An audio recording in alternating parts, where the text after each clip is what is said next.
नमस्कार मित्रों, स्वागत है आपका हमारे जेवी एनसीईआरटी मेड सिंपल के इस चैनल में। दोस्तों, आज हम देखने वाले हैं INIFS के पिछले 3 अटैम्प्ट के मेमोरी बेस्ड क्वेश्चन। जो मैं अभी शेयर करने वाला हूं, वो एग्ज़ाम के लिए आपका कॉन्फिडेंस 10 गुना बढ़ा देगा। अगर आपको लगता है कि आप कंसेप्ट समझ नहीं पा रहे हैं, तो आज मैं हर क्वेश्चन का एकदम सिंपल ब्रेकडाउन दूंगा और हर ऑप्शन को भी समझाऊंगा क्यों ये सही है या क्यों ये गलत है। और दोस्तों, सबसे इम्पॉर्टेंट चीज़ क्या है, आपको सिर्फ करेक्ट आंसर याद नहीं करना, बल्कि हर ऑप्शन का लॉजिक समझना है। जैसे एग्जाम में जब ऑप्शन कंफ्यूज करते हैं, आज के सेशन के बाद आप उन्हें इजी एलिमिनेट कर पाओगे। लास्ट में मैं एक स्पेशल टिप भी दूंगा जो आपका एग्ज़ाम क्लियर करने में मदद करेगा। तो दोस्तों, अगर आप फर्स्ट टाइम देख रहे हैं तो वीडियो को ज़रूर एंड तक देखें और कमेंट में अपना फीडबैक दें।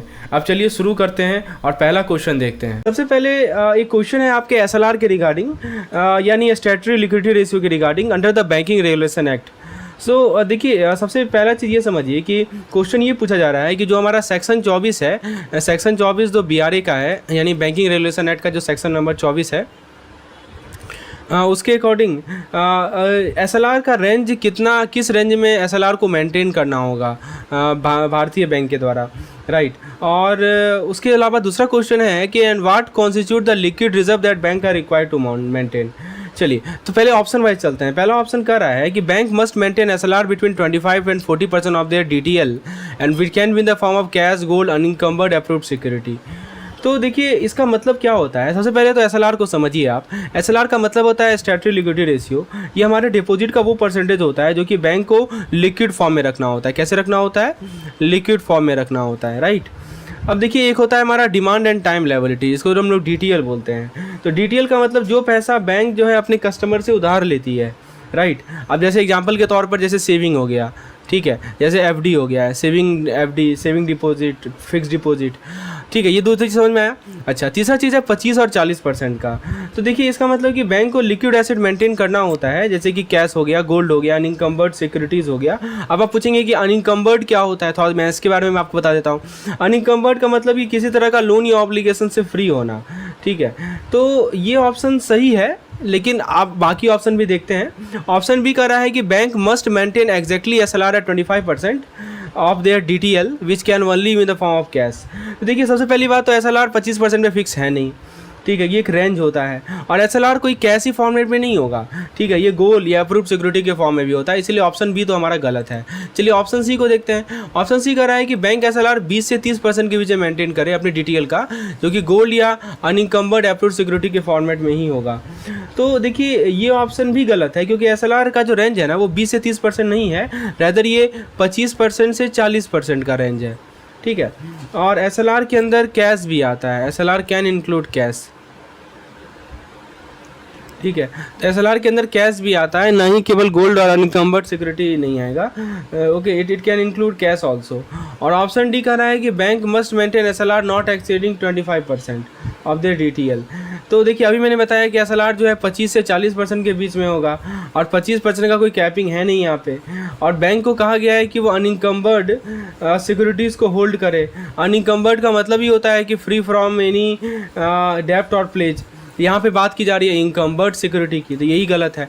तो आपको क्या लग रहा है, कौन सा ऑप्शन सही लग रहा है? ऑप्शन नंबर ए बिल्कुल सही है कि बैंक SLR मेंटेन करेगी 25 से 40% में अपने DTL का, जो कि कैश, गोल्ड या अनइंकम्बर्ड अप्रूव्ड सिक्योरिटी के फॉर्मेट में होगा, ठीक है। तो SLR एक तरह का सेफ्टी मेजर होता है, ये इंश्योर करने के लिए कि बैंक के पास हमेशा बफर हो लिक्विड एसेट का, ताकि अपने लायबिलिटीज़ और ऑब्लिगेशन को कवर कर सके। इसके अंदर cash, gold, unencumbered approved security ये सभी आते हैं, मतलब जो जिस एसेट में किसी लोन या ऑब्लिगेशन का टाई अप ना हो। और ये जो 25 से 40% का रेंज है, इसमें बैंकों को कुछ फ्लेक्सिबिलिटी दी गई है और RBI इस रेशियो को एडजस्ट करता है, डिपेंड करता है कि हमारा इकोनॉमिक सिचुएशन कैसा है। यदि इकोनॉमी बूम कर रहा है तो RBI SLR को कम कर देती है, ताकि बैंक ज़्यादा से ज़्यादा पैसा लेंड कर सके। और यदि इकोनॉमी को लिक्विडिटी की रिक्वायरमेंट है तो RBI SLR बढ़ा देती है। तो फुली एक्सप्लेनेशन से आपको सभी चीज़ें क्लियर हो गई इस टॉपिक से रिलेटेड। चलिए आगे हम लोग नेक्स्ट क्वेश्चन की बात। नेक्स्ट क्वेश्चन है कि यदि हमें टोटल इनकम कैलकुलेट करना है, जो कि फैक्टर ऑफ प्रोडक्शन के द्वारा रिसीव किया गया हो, तो इनमें से कौन सा करेक्टली आइडेंटिफाई करता है जो हमारे लैंड, लेबर, कैपिटल, एंटरप्रेन्योर, इनके साथ जो इनकम एसोसिएटेड होते हैं। चलिए इसको सिंपल टर्म्स में ब्रेक करते हैं। सबसे पहला पॉइंट है आपका क्या है, फैक्टर ऑफ प्रोडक्शन का, देख सकते हैं आप लैंड, राइट। सो देखिए, लैंड जो है, लैंड में आप क्या अर्न करते हैं? ऑब्वियसली रेंट अर्न करते हैं, क्योंकि जब कोई भी आपके ज़मीन का एक हिस्सा यूज़ करेगा तो उसके लिए वो रेंट पे करेगा। फिर लेबर की यदि हम बात करें तो लेबर क्या अर्न करता है? लेबर वेजेज अर्न करता है, क्योंकि बेसिकली जो लोग काम करते हैं उनको पैसा मिलता है ना, तो या तो वो सैलरी होगा या वो आवरली पे होगा। फिर यदि कैपिटल की बात करें तो कैपिटल क्या अर्न करेगा? कैपिटल इंटरेस्ट अर्न करेगा। इसको समझिए कि कैपिटल वो पैसा है या वो इक्विपमेंट है जो कि बिजनेस में यूज़ किया जा रहा है। तो जब भी आप पैसा लैंड करते हैं तो आप ऑब्वियसली बात है आपको इंटरेस्ट मिलता है ना। और यदि हम एंटरप्रेन्योर की बात करें, if you talk about the entrepreneur, तो एंटरप्रेन्योर क्या अर्न करेंगे? प्रॉफिट अर्न करेंगे, क्योंकि ये वो लोग होते हैं जो कि रिस्क लेते हैं स्टार्ट करने के लिए और बिजनेस को मैनेज करते हैं, और उनका रिवार्ड होता है प्रॉफिट यदि बिजनेस सक्सीड हुआ। तो अब ऑप्शन ए को जरा देखिए, पहला कह रहा है rent, wage, interest and profit, ये तो सही दिख रहा है। चलिए ऑप्शन बी को देखते हैं। ऑप्शन बी कह रहा है रेंट, कह रहा है कि लैंड से रिलेटेड है, बिल्कुल सही है। लेकिन लेबर को कह रहा है इंटरेस्ट, ये गलत हो गया, क्योंकि इंटरेस्ट लेबर से आता है, ये तो गलत है। ठीक है, कैपिटल कह रहा है वेजेज, लेबर जो है वेज अर्न करता है ना कि इंटरेस्ट अर्न करता है, that's why option number B is wrong. Option C की यदि हम बात करें तो देखिए लैंड को रिलेट कर रहा है लैंड अर्न वेजेज, ये कह रहा है कि लैंड जो है वेजेज अर्न करता है, लेकिन ये गलत है, लैंड रेंट अर्न करता है, राइट, वेजेस तो अर्न नहीं करता, इसलिए ऑप्शन सी भी गलत है। ऑप्शन डी की बात करें तो ये कहता है कि लैंड प्रॉफिट अर्न करता है, ऑब्वियसली गलत है, लैंड हमेशा रेंट अर्न करेगा, प्रॉफिट अर्न नहीं करेगा, तो ऑप्शन डी भी गलत है। तो आप देख सकते हैं कि सही जवाब क्या है, ऑप्शन नंबर ए है। याद रखिए, जो भी हमारा लैंड होता है, जो भी हमारा नेचुरल रिसोर्स है, जैसे कि सॉइल, फॉरेस्ट, मिनरल, ये सब के सब लैंड के अंदर आते हैं, और इनका जो इनकम होता है उसको हम लोग रेंट बोलते हैं, क्योंकि लोग हो या कंपनीज हो वो पे करते हैं लैंड को यूज करने के लिए। यदि हम लेबर की बात करें तो लेबर जो होता है दोस्तों, ये कितना लोगों के द्वारा कितना काम किया जा रहा है उसको रिप्रेजेंट करता है, और लेबर का जो इनकम होता है वो वेज होता है, राइट। कैपिटल की बात करें तो कैपिटल का मतलब टूल्स, मशीनरी, पैसा जो कि प्रोडक्शन में यूज किया जा रहा है, और उसका जो इनकम होता है, कैपिटल का जो इनकम होता है वो इंटरेस्ट होता है। इंटरेस्ट मतलब कि आप क्या अर्न करेंगे जब आप पैसा लैंड करेंगे। और यदि हम एंटरप्रेन्योर की बात करें तो एंटरप्रेन्योर को रिस्क टेकर होते हैं, जो कि स्टार्ट करते हैं और बिजनेस को रन करते हैं, और बदले में उन्हें क्या मिलता है? प्रॉफिट मिलता है। तो सिंपल भाषा में बात करें तो प्रत्येक जो 4 फैक्टर हैं, पहला फैक्टर है हमारा लैंड, दूसरा फैक्टर है हमारा लेबर, तीसरा फैक्टर है हमारा कैपिटल, और चौथा फैक्टर ऑफ प्रोडक्शन है हमारा एंटरप्रेन्योर। देखिए एक सवाल यहाँ से ये भी बन सकता है कि कितने फैक्टर ऑफ प्रोडक्शन होते हैं, तो आप बोलेंगे 4 फैक्टर ऑफ प्रोडक्शन होते हैं। और सभी का इनकम क्या है, तो सभी को इनकम बता दें मैं आपको फिर से। लैंड का इनकम है रेंट, लेबर का इनकम है वेजेस, कैपिटल का इनकम है इंटरेस्ट, और एंटरप्रेन्योर का इनकम है प्रॉफिट। देखिए सिंपलेस्ट भाषा में मैंने आपको समझाया है, और हमारा जो थ्योरी लेक्चर होता है ना वो इसी प्रकार का होता है, जिसमें आपको एक एक चीज़ कंसेप्चुअल क्लैरिटी के साथ समझ में आ जाए। यदि आप उसमें इच्छुक हैं, इंटरेस्टेड हैं हमारे थ्योरी लेक्चर को लेने के लिए, इनरोल होने के लिए, तो मुझे व्हाट्सएप कर सकते हैं इस पार्टिकुलर नंबर पर। हमारे पास जेआईवी के सभी सब्जेक्ट्स का fully fledged study material available है। हमारा ऐप है जेआईवी एंड सीआईवी मेड सिंपल, जिसका डिस्क्रिप्शन में आपको लिंक मिल जाएगा। साथ ही साथ दोस्तों हमारे चैनल पे डेली फ्री क्विजेस कंडक्ट किए जाते हैं। हमारा टेलीग्राम चैनल है जिसका लिंक आपको डिस्क्रिप्शन में मिल जाएगा। चाहे टेलीग्राम चैनल हो चाहे व्हाट्सएप चैनल हो, आप फ्री क्विजेस कहीं से भी दे सकते हैं। तो उसमें प्रत्येक क्विज में 15 से 20 क्वेश्चंस रहते हैं। इस प्रकार के क्वेश्चंस होते हैं जो कि डेली बेसिस पे आप फ्रीली प्रैक्टिस कर सकते हैं, और क्विज देने के बाद आपको सभी क्वेश्चन का प्रॉपर सॉल्यूशन मिलता है।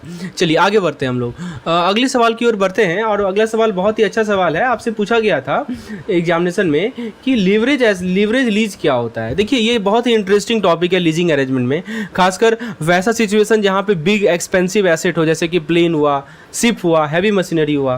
तो सवाल ये था कि जो हमारा लीवरेज लीज अरेंजमेंट होता है उसमें लेसर का प्राइमरी रोल क्या है और कैसे लीज रेंटल को डिस्ट्रीब्यूट किया जाता है। चलिए ऑप्शन वाइज बात करते हैं। तो ऑप्शन ए क्या कर रहा है, ऑप्शन ए कर रहा है क्या कि लेसर जो है इंटायर कॉस्ट ऑफ एसेट को सप्लाई करेगा और सारा लीज रेंटल को रखेगा, कोई डेब्ट सर्विस इन्वॉल्व नहीं होगा।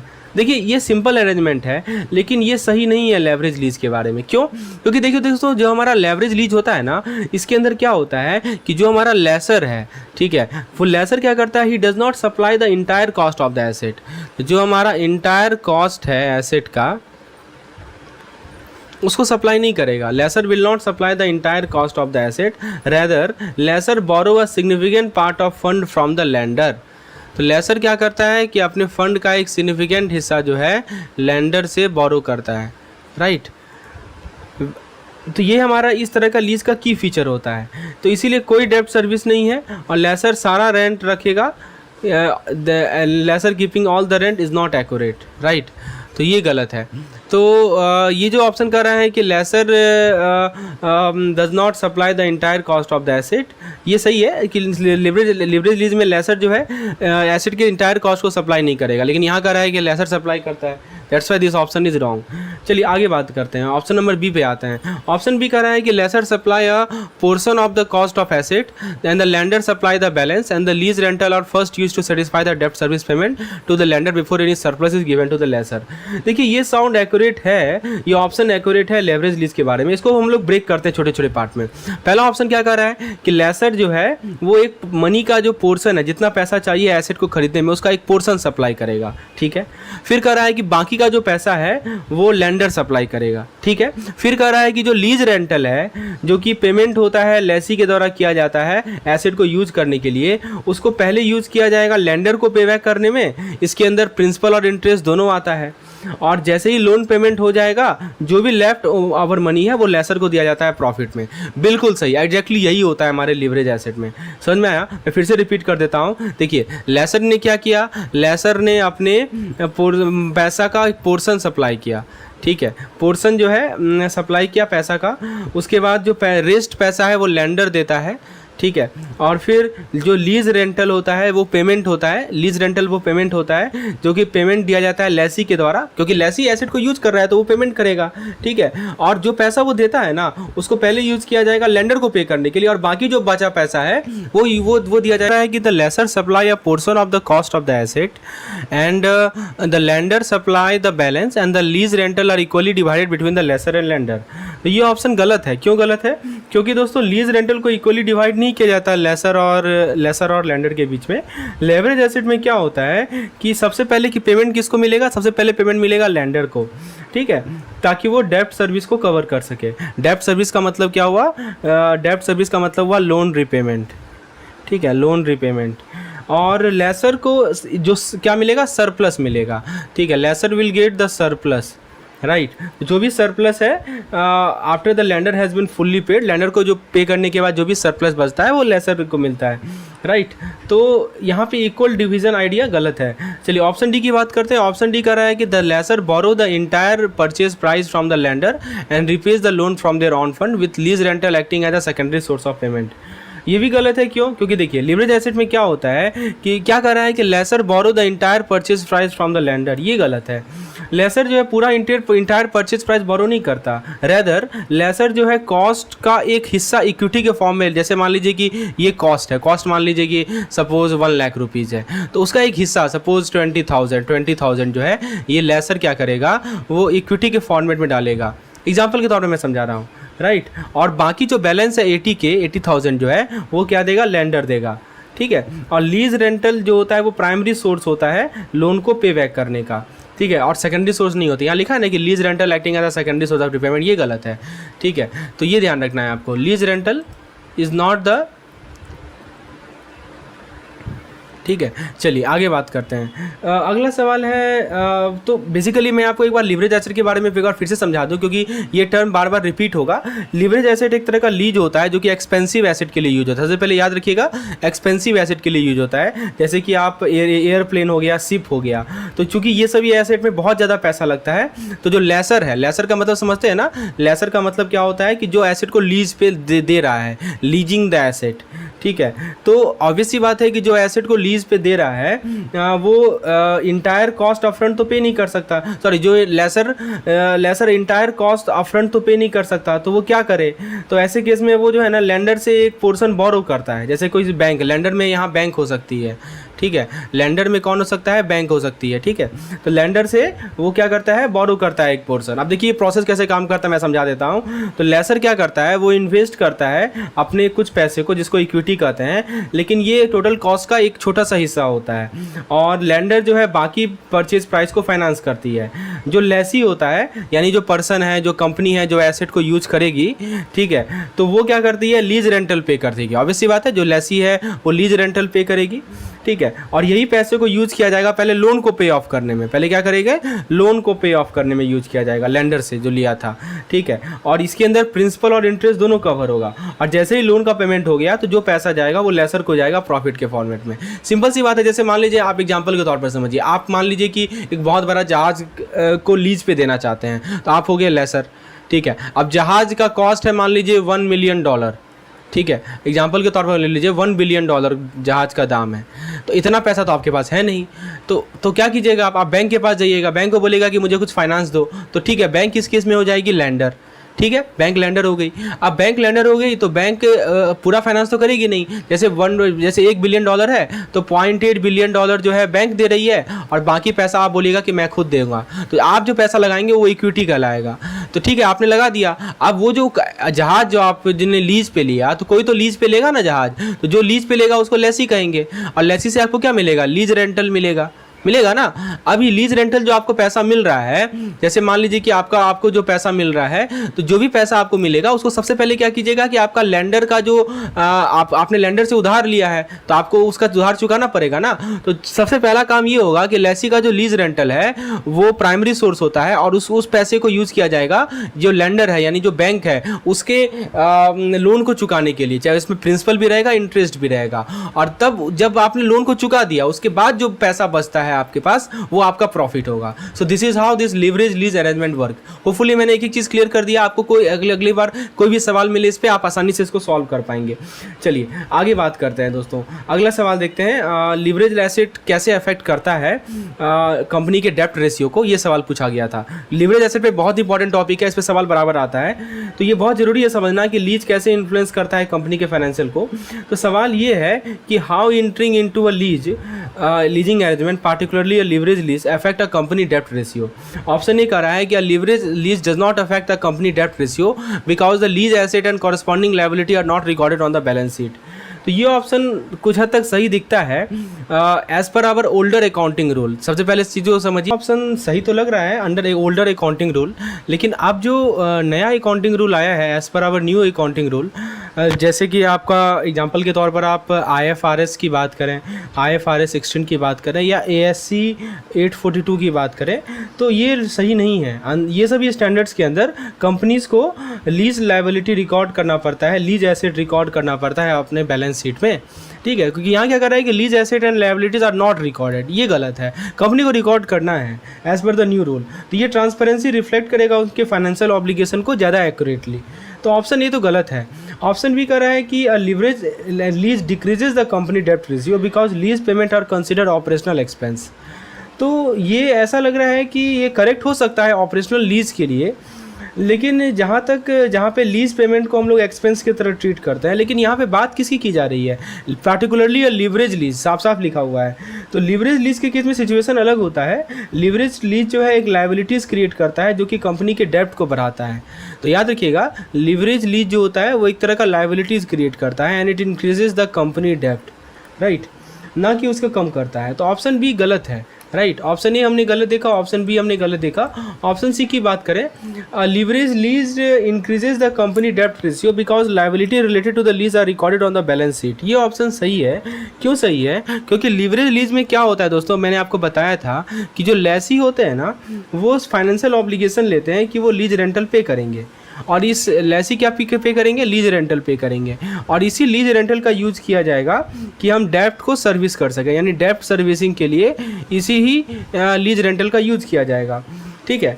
तो जो नया अकाउंटिंग रूल है वो ये कहता है कि ये जो लीज लायबिलिटी है ना, यही जो लीज लायबिलिटी है, इसको हमें रिकॉर्ड करना है बैलेंस शीट में as a part of company total liability. तो जब भी इन सभी लायबिलिटीज़ को बैलेंस शीट में हम ऐड करेंगे तो जो कंपनी का डेप्ट रेशियो होगा, जिसको DR बोला जाता है, डेप्ट रेशियो होगा। कैसे निकाला जाता है डेप्ट रेशियो, पता है ना आपको? डेप्ट रेशियो निकालने के लिए टोटल लायबिलिटीज़ को टोटल एसेट से डिवाइड करते हैं, ठीक है। तो ये बढ़ जाएगा, इससे हमें क्लियर पिक्चर मिलेगा कंपनी के फाइनेंशियल ऑब्लिगेशन का। चलिए लास्ट ऑप्शन को देखते हैं। A leverage lease has no impact on the डेप्ट ratio as it purely off balance sheet financing method. तो ये ऑप्शन ए से सिमिलर है, लेकिन यहाँ पे न्यू अकाउंटिंग स्टैंडर्ड में leverage lease of balance sheet अब नहीं रहा, उसको रिकॉर्ड किया जाना चाहिए। तो करेक्ट ऑप्शन क्या है? ऑप्शन नंबर सी हमारा करेक्ट है। मैं आपको फिर से एक बार लीवरेज लीज के बारे में थोड़ा जानकारी दे दूँ। देखिए लीवरेज लीज में क्या होता है कि जो लेसर है यानी जिसने एसेट को लीज पे दिया है वो क्या करता है कि एक कॉस्ट के एक सिग्निफिकेंट पोर्शन को बोरो करता है।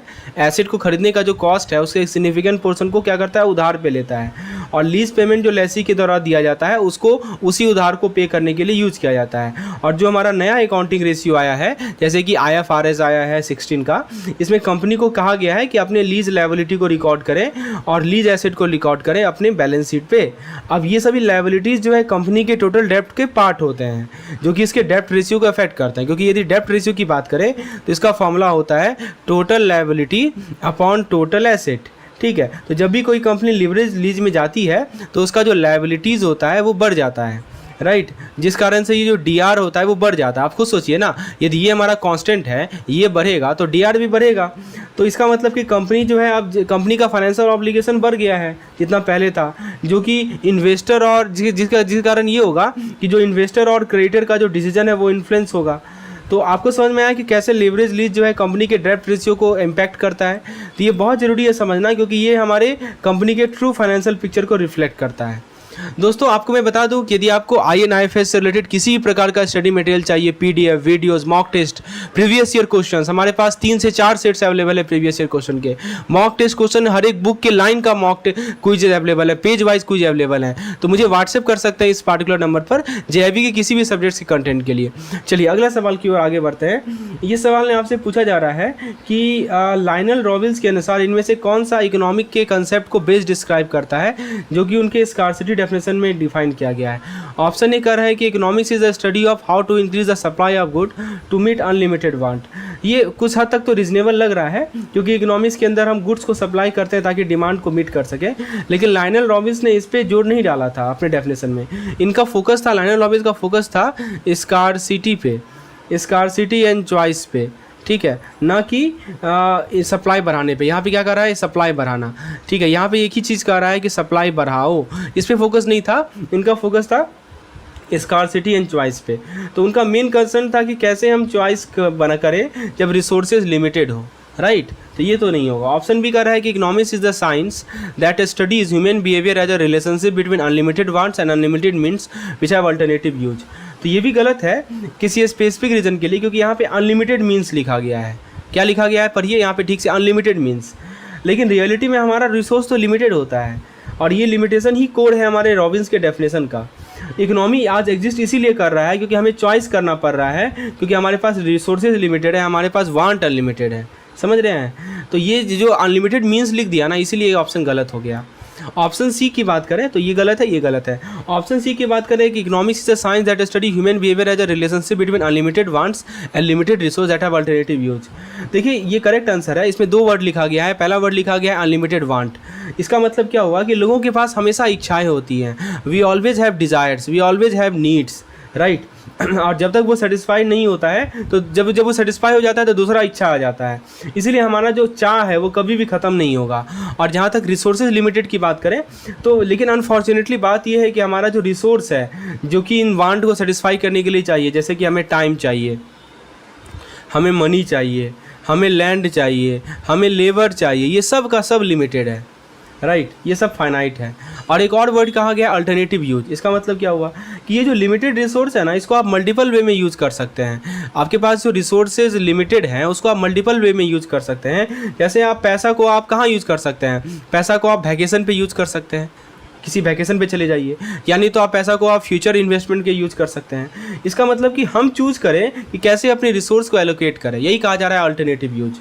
तो ये डेफिनेशन क्लियरली कह रहा है कि रिसोर्सेज के स्कार्सिटी को समझा रहा है ये, और जो चॉइस हम ले रहे हैं उस स्कार्सिटी के कारण वो समझा रहा है। तो यही है हमारा लाइनल रॉबिन का डेफिनेशन। मैंने तीनों कीवर्ड आपको समझा दिया, unlimited want, limited resource, alternative use. तो ऑप्शन डी कह रहा है economics is a science that study production and distribution of goods. ये स्टेटमेंट सही है, लेकिन ये हमारे इकोनॉमिक्स का ज़्यादा ब्रॉडर डेफिनेशन है, ठीक है। तो ऑप्शन डी हमारा सही है। तो लायनल रॉबिन्स ने अब 1932 में अपना जो डेफिनेशन दिया था उसको स्कार्सिटी डेफिनेशन बोलते हैं। उनका कहना था कि ह्यूमन का जो वांट है वो अनलिमिटेड है, रिसोर्सेज जो है वो लिमिटेड है, और तीसरा इन्होंने बात कहा अल्टरनेटिव यूज ऑफ रिसोर्सेज। 3 बात पे इन्होंने फोकस किया, वही चीज़ मैंने आपको अभी समझाया है। चलिए अगला सवाल देखते हैं। अगला सवाल आपसे पूछा गया था कि जो प्राइवेट सेक्टर बैंकिंग है भारत में उनका एफडीआई कितना है, एफडीआई लिमिट क्या है और कैसे वो रेगुलेट होता है। बहुत बढ़िया सवाल है। तो पहला ऑप्शन कह रहा है कि 74% का एफडीआई लिमिट है जो कि ऑटोमेटिक रूट से रेगुलेट होता है। ये ऑप्शन सजेस्ट कर रहा है कि फॉरेन इन्वेस्टर जो है प्राइवेट सेक्टर बैंक में 74% जो है इन्वेस्ट कर सकते हैं ऑटोमेटिकली बिना किसी गवर्नमेंट अप्रूवल का।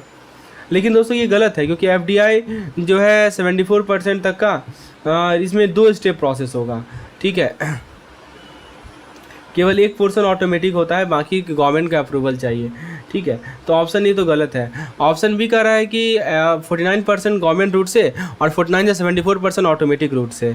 ये प्रोसेस को मिक्स कर रहा है, क्योंकि इन रियलिटी क्या होता है कि जो पहला 49% होता है ना फॉरेन इन्वेस्टमेंट का, वो कहाँ से आएगा, ऑटोमेटिक रूट से आएगा। समझिए ये 0% है, ये 49% है, तो 0 से लेकर जो 49% है वो कहाँ से आएगा, ऑटोमेटिक रूट से आएगा, ठीक है, बिना किसी गवर्नमेंट अप्रूवल का। और 49 से लेके जो आगे का आएगा वो कैसे आएगा, वो गवर्नमेंट अप्रूवल से आएगा। तो ये गलत है। ऑप्शन सी कह रहा है कि 49% ऑटोमेटिक रूट से और 49 से लेके 74% गवर्नमेंट रूल से। ये बिल्कुल सही है, यही तो कहा जा रहा है, ठीक है। और मतलब कि 49% फॉरेन इन्वेस्टर 49% तक इन्वेस्ट कर सकते हैं प्राइवेट बैंक में बिना गवर्नमेंट अप्रूवल लिए हुए, और रिजर्व बैंक ऑफ इंडिया को इसमें इन्वॉल्व करना ही नहीं है। और कह रहा है कि up to 100% through automatic route. ये गलत है। तो ऑप्शन नंबर सी सही है। याद रखिएगा कि 49% तक का जो हमारा एफडीआई होता है उसके लिए ऑटोमेटिक रूट होता है, बाकी के लिए हमारा गवर्नमेंट रूट होता है। ये 2 टियर सिस्टम होता है जिससे हम फॉरेन इन्वेस्टमेंट को डोमेस्टिक कंट्रोल के साथ बैलेंस कर सकते हैं। चलिए अगले सवाल की ओर आगे बढ़ते हैं। अगला सवाल आपकी स्क्रीन पर है कि कौन सा भारतीय कंपनी था जो पहला था भारत से और फर्स्ट बैंक था या फर्स्ट फाइनेंशियल इंस्टीट्यूशन था नॉन जापान एशिया का, जिसको NYSE न्यूयॉर्क स्टॉक एक्सचेंज पे लिस्ट किया गया। तो पहला कह रहा है स्टेट बैंक ऑफ इंडिया। तो स्टेट बैंक ऑफ इंडिया एक लार्जेस्ट और बहुत अच्छा बैंक है कंट्री में, लेकिन ये पहला इंडियन फाइनेंशियल इंस्टीट्यूशन नहीं था। ऑप्शन बी कह रहा है HDFC। तो ये मेजर प्लेयर है इंडियन बैंकिंग सेक्टर में, लेकिन ये भी पहला नहीं था, ये भी गलत है। ICICI ये सही जवाब है। तो देखिए 1999 में क्या हुआ, मैं थोड़ा सा आपको हिस्ट्री बताता हूँ। 1999 में क्या हुआ कि जो ICICI बैंक था, इन्होंने हिस्टोरिक माइलस्टोन अचीव किया। ये पहला इंडियन कंपनी था या जो पहला फर्स्ट फाइनेंशियल इंस्टीट्यूशन थे किनका लिस्टिंग हुआ था NYSE पे, न्यूयॉर्क स्टॉक एक्सचेंज पे। ये गेम चेंजर था इंडियन बैंकिंग के लिए, और PNB भी नहीं था। तो याद रखिएगा NYSE में लिस्ट होना बहुत बड़ा माइलस्टोन इसलिए है क्योंकि सबसे पहले तो इनको ग्लोबल रिकॉग्निशन मिलता है, ठीक है। मैं आपको पॉइंट समझाता हूँ। पहला क्या है कि इनको ग्लोबल रिकॉग्निशन मिलता है कि NYSE पे आप लिस्ट हो गए हैं, तो ICICI बैंक एक प्लेटफॉर्म हो गया है, ग्लोबल विजिबिलिटी गेन करता है, क्रेडिबिलिटी गेन करता है। फिर उसके बाद इंटरनेशनल कैपिटल का इन्हें एक्सेस मिलता है कि लिस्टिंग के कारण जो है नया अपॉर्चुनिटी मिला ICICI बैंक को कि वो कैपिटल रेज कर सकता है इंटरनेशनल इन्वेस्टर से। फिर इंडियन फाइनेंशियल सेक्टर इंटीग्रेशन, इस कारण से क्या हुआ कि इंडियन फाइनेंशियल मार्केट को ग्लोबल इकोनॉमी के साथ इंटीग्रेशन का मौका मिला। तो ICICI बैंक का जो लिस्टिंग हुआ था NYSE का, वो केवल फंड रेज के लिए नहीं था, इसने सिम्बलाइज किया कि कैसे इंडियन कंपनी फॉरेन इन्वेस्टमेंट को अट्रैक्ट कर सकती है और अपने ग्लोबल फुटप्रिंट को बढ़ा सकती है। समझ में आया? चलिए अगला सवाल देखते हैं। इनमें से कौन सा बेस्ट एक्सप्लेन करता है कि जो इरिस पोटैटो फैमिन आया था उस दौरान जो पोटैटो था उसको गिवन गुड का एग्जाम्पल क्यों माना जाता है? बहुत बढ़िया सवाल है, इससे आपका सारा कंसेप्ट क्लियर होगा। ऑप्शन ए कह रहा है कि as the price of potato rose people bought fewer potato and more luxury item like meat. ये गलत है, क्योंकि दोस्तों यदि आप लोग जो है कम पोटैटो खरीदेंगे, कम आलू खरीदेंगे और लग्जरी आइटम में स्विच करेंगे तो वो हमारे टिपिकल लॉ ऑफ डिमांड को फॉलो करेगा। गिवन गुड तो लॉ को फॉलो नहीं करता है। फिर ऑप्शन भी कह रहा है कि जो प्राइस ऑफ पोटैटो बढ़ेगा, मतलब आलू का दाम बढ़ेगा, तो लोग जो है लग्जरी आइटम पे ज़्यादा खर्चा करेंगे और पोटैटो पे कम खर्चा करेंगे। ये भी गलत है। यदि लोग लग्जरी आइटम पे ज़्यादा खर्चा करेंगे और पोटैटो पे कम खर्चा करेंगे, इसका मतलब कि उनका परचेजिंग पावर ज़्यादा है।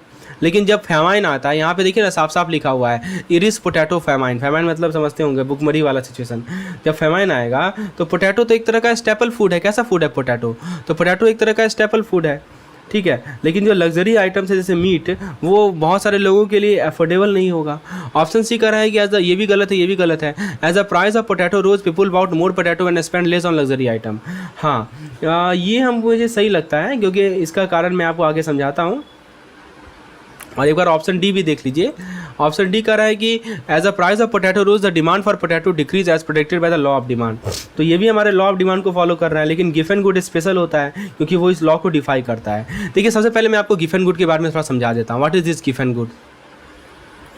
देखिए, गिवन good special type of inferior good होता है। पहली बात समझिए, एक तरह का कैसा गुड होता है? इन्फीरियर गुड होता है, ठीक है। जिसका मतलब ये हुआ कि जैसे हमारा प्राइस बढ़ेगा तो लोग जो है उसको ज़्यादा खरीदेंगे, पीपल विल बाय मोर, ठीक है। क्योंकि ये अपोजिट होता है जो कि हमारे बहुत सारे गुड्स के साथ होता है, जहाँ पे प्राइस बढ़ने से डिमांड घटता है। और जहाँ तक बात है इरिस का जो फेमाइन आया था, उसमें दौरान क्या हुआ था कि जो पोटैटो था ना, पोटैटो यानी कि आलू जो था, वो एक तरह का स्टेपल फूड था पुअर के लिए, स्टेपल फूड था पुअर के लिए, राइट। तो जैसे ही फेमाइन आया तो इस कारण से क्या हुआ? पोटैटो का प्राइस बढ़ा, पोटैटो का जो प्राइस था वो क्या हुआ? बढ़ा, ठीक है। पोटैटो प्राइस बढ़ा तो आप सोचेंगे कि लोग जो है कम पोटैटो खरीदेंगे, लेकिन ऐसा हुआ नहीं, क्योंकि पोटैटो चीपेस्ट फूड अवेलेबल था, सबसे सस्ता फूड अवेलेबल था, इसीलिए लोग ज़्यादा से ज़्यादा खरीदने लगे पोटैटो सर्वाइव करने के लिए।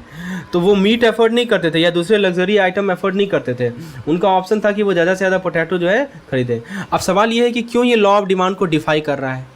तीन चीज़ मैंने बताया ना, पहला कि गिवन गुड होता क्या है, दूसरा कि पोटैटो वाले इरिस जो के पोटैटो फेमाइन आया था उस केस को समझाया, और तीसरा ये है कि ये लॉ ऑफ डिमांड को क्यों डिफाई कर रहा है वो समझिए।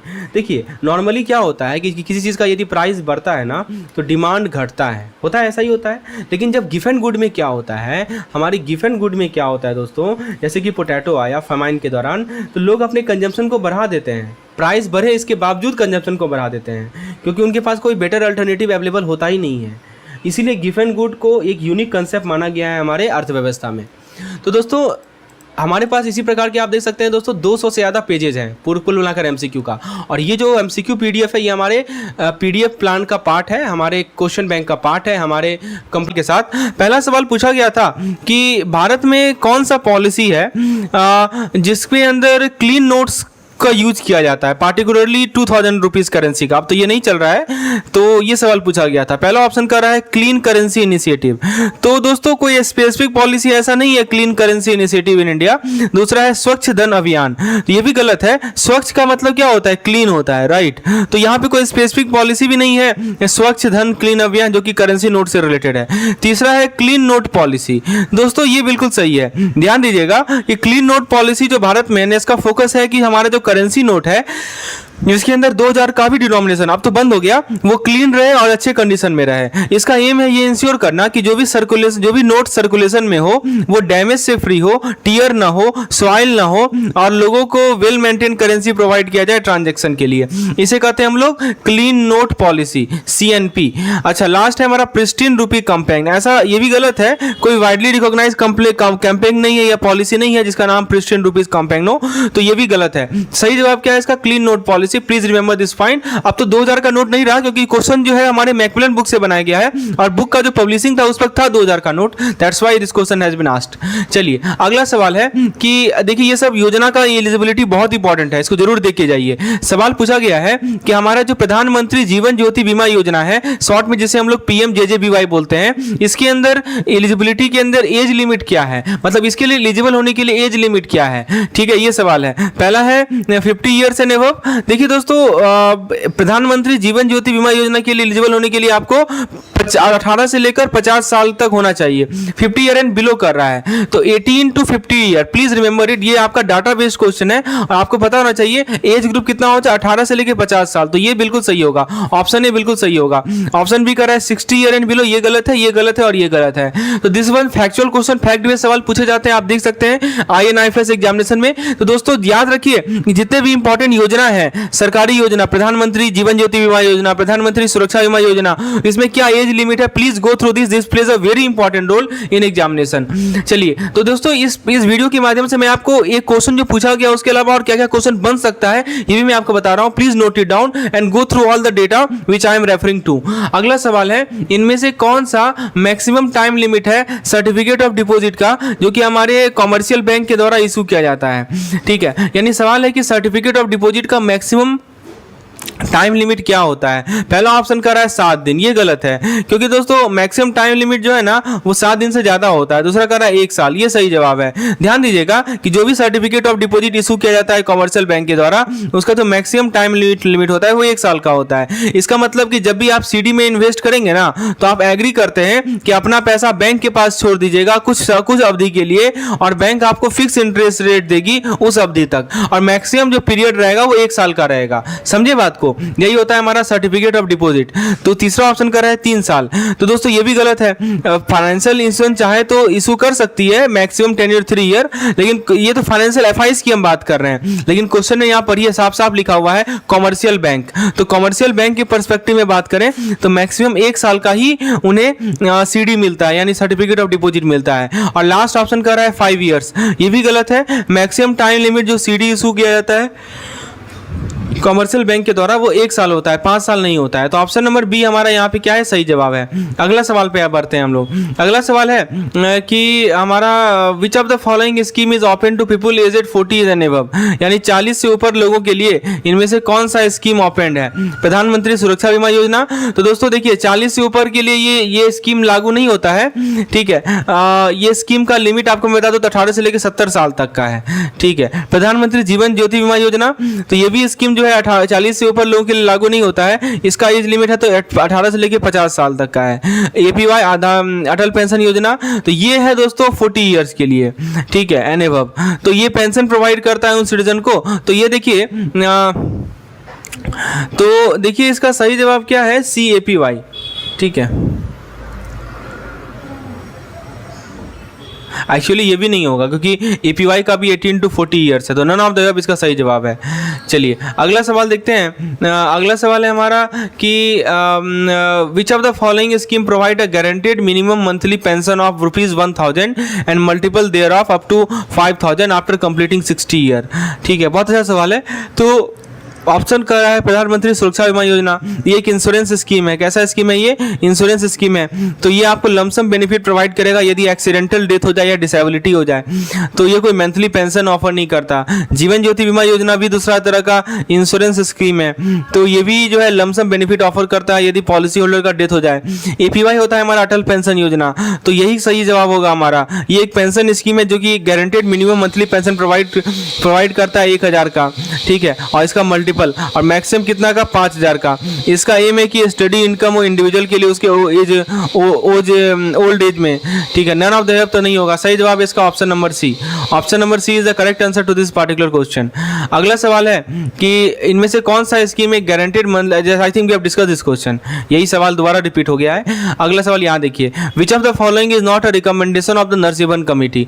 नरसिम्हन कमेटी का इनमें से कौन सा रिकमेंडेशन नहीं है? ये सवाल पूछा गया है। तो चलिए इसको मैं समझाता हूं। पहला ऑप्शन को देखते हैं। पहला ऑप्शन कह रहा है कि phased achievement of 8% capital adequacy ratio. तो दोस्तों नरसिम्हन कमेटी ने रिकमेंड किया कि बैंक जो है ग्रेजुअली एक minimum capital adequacy ratio, short में CAR बोला जाता है इसे, तो ग्रेजुअली जो है ना एक CAR को अचीव करे जो कि 8% का हो, इंश्योर करे कि उनके पास एनफ कैपिटल हो ताकि लॉसेस को कवर कर सके। To cover losses they should have enough capital. तो नरसिम्हन कमेटी ने रिकमेंड किया कि bank should gradually achieve a minimum capital adequacy ratio of 8%। दूसरा कर रहा है evolution of branch licensing policy. तो कमिटी ने सजेस्ट किया कि जो रिस्ट्रिक्शन है नए ब्रांच को ओपन करने का, ठीक है, न्यू बैंक ब्रांच को ओपन करने का, ठीक है, उसको छोड़ दिया जाए, उसको एवॉलिश किया जाए, ठीक है, जिससे बैंक फ्लेक्सिबल हो सके अपने ब्रांच नेटवर्क को एक्सपेंड करने में। तो हमसे क्या पूछा गया है? सवाल पूछा गया है कि इनमें से कौन सा नहीं है, रिकमेंडेशन नहीं है, ये पूछा गया है। तो पहला तो है रिकमेंडेशन, कि नरसिम्हन कमेटी ने रिकमेंड किया कि bank gradually minimum capital adequacy ratio 8% का अचीव करे। पहला तो है। दूसरा भी है कि abolition of branch licensing policy, मतलब कमेटी ने सजेस्ट किया कि जो हमारा नए बैंक ब्रांच को ओपन करने पे रिस्ट्रिक्शन डाल दिया गया है उसे हटा लिया जाए, जिससे बैंक को फ्लेक्सिबिलिटी मिलेगा अपने ब्रांच नेटवर्क को एक्सपेंड करने में। तीसरा कह रहा है कि proper classification of asset and full disclosure of account of bank and financial institution. तो दोस्तों ये भी सही है, बैंक एक्यूरेटली कैटेगराइज करे अपने एसेट को और ट्रांसपेरेंट और कंप्लीट इंफॉर्मेशन प्रोवाइड करे अपने फाइनेंशियल अकाउंट के बारे में, ताकि बेटर मैनेजमेंट हो सके, अपने फाइनेंशियल हेल्थ का बेटर अंडरस्टैंडिंग हो सके। चौथा ऑप्शन कर रहा है डीरेगुलेशन ऑफ इंटरेस्ट रेट। मतलब क्या हुआ कि कमिटी ने रिकमेंड किया कि हम इंटरेस्ट रेट को अलाउ करें जो कि मार्केट फोर्स के द्वारा डिटरमाइन किया जाए रेदर देन रेगुलेशन के द्वारा कंट्रोल किया जाए, जिससे क्या होगा, एक कॉम्पिटिटिव और एफिशिएंट बैंकिंग एनवायरनमेंट बनेगा। तो दोस्तों ये भी सही है। और लास्ट ऑप्शन कर रहा है nationalisation of all commercial bank. ये गलत है, ध्यान दीजिएगा। कमिटी का एम ये था कि जो गवर्नमेंट ओनरशिप है ना उसे कम किया जाए और प्राइवेट सेक्टर पार्टिसिपेशन को बढ़ाया जाए, और यहां पे उल्टा ही कह रहा है कि सारी कमर्शियल बैंक को नेशनलाइज किया जाए। ये गलत है।